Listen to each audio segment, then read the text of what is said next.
नमस्कार देवी और सज्जनों, एक बार फिर से स्वागत है आपका मेरे YouTube channel save snake save life में।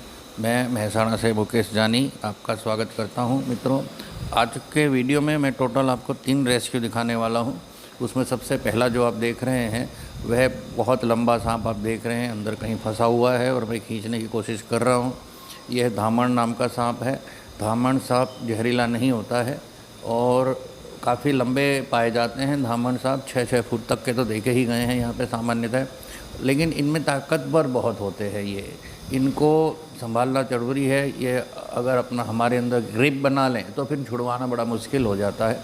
अब मैं जानता हूँ, काफ़ी समय से अनुभव है मेरा इस काम का, इसलिए मैं इस कार्य को कर सकता हूँ।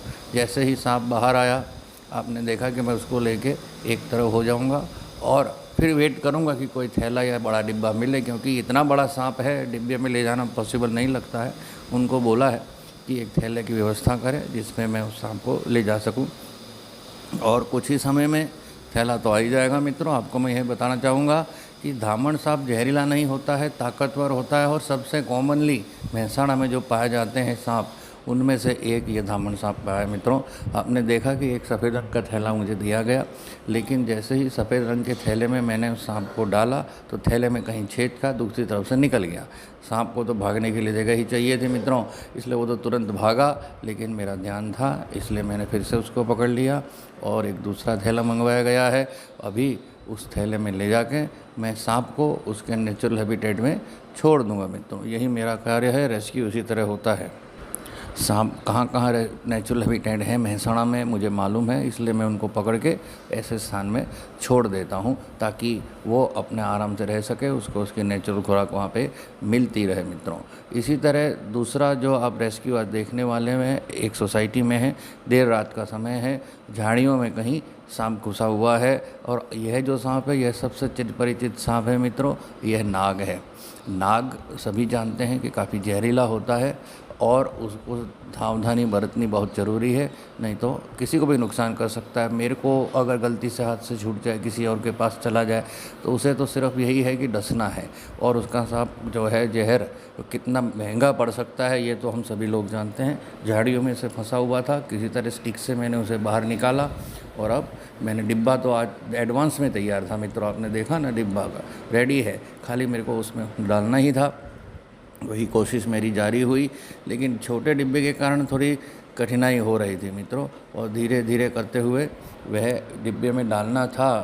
ढक्कन काफ़ी बड़े मुंह वाला डिब्बा था, इसलिए डालना थोड़ा कठिन हो रहा था और कोशिश जारी थी। 1-2 बार बाहर निकलने की उसने कोशिश भी करी और निकलने में सक्सेस भी हुआ, लेकिन मैंने उसको पकड़ लिया और अब वो डिब्बे में धीरे धीरे अंदर चला गया। मेरी सांपों के बारे में जानकारी के कारण मैं यह कर सकता हूं मित्रों, अन्यथा ऐसे जहरीले सांप को एक अकेले हैंडल करना किसी भी तरह का जोखिम आमंत्रित कर सकता है। ऐसा न करें, यही मेरी आपसे रिक्वेस्ट है मित्रों। और ऐसे रेस्क्यूअर मेरे जैसे लगभग सभी सिटी में हैं, उनको आप बुलाएं और सांप को रेस्क्यू करवा के उनके नेचुरल हैबिटेट में छुड़वाने की व्यवस्था करें मित्रों, और यही ठीक रहेगा, सबके लिए उचित भी रहेगा। तीसरा सांप जो आप देखने वाले हैं वह भी नाग ही है। आप देख रहे हैं कि वह पानी उस पर डाला जा रहा है। पानी इसलिए डाला जा रहा था उस समय कि वह काफ़ी देर से कहीं पे घुसा हुआ था, तो जब मैंने उसको बाहर निकाला तो बहुत एग्रेसिव था, तो पानी डाल के उसको ठंडा करने की कोशिश की जा रही है। सामान्यतः इससे बहुत ज़्यादा एग्रेशन कम तो नहीं होता है, लेकिन फिर भी फ़र्क तो पड़ता है मित्रों, और वही मैं कोशिश कर रहा हूँ कि वह ज़्यादा एग्रेसिव ना हो, ताकि तब तक वो वहाँ पे टिका रहे जब तक कोई डिब्बा या थैला मेरे पास आता है। डिब्बा तो आ चुका है मित्रों और काफ़ी बड़ा है, आराम से उसमें सांप आ जाना चाहिए ऐसा मेरे को लग रहा है, और अब कोशिश है उसको अंदर डालने की। अब आप देख रहे हैं कि जैसे जैसे हम ये कोशिश आगे बढ़ा रहे हैं, सांप काफ़ी एग्रेसिव है, डसने की कोशिश कर रहा है, फुंकारता भी है और कहीं भागने की भी कोशिश करता है। यही हैंडल करना बहुत ज़रूरी है। मेरे साथ मेरे दूसरे मित्र मौलेश जी भी हैं, वह भी काफ़ी जानकार है और काफ़ी पुराने रेस्क्यूअर हैं, उनको भी काफ़ी अच्छा अनुभव है, हम दोनों वहीं साथ में हैं।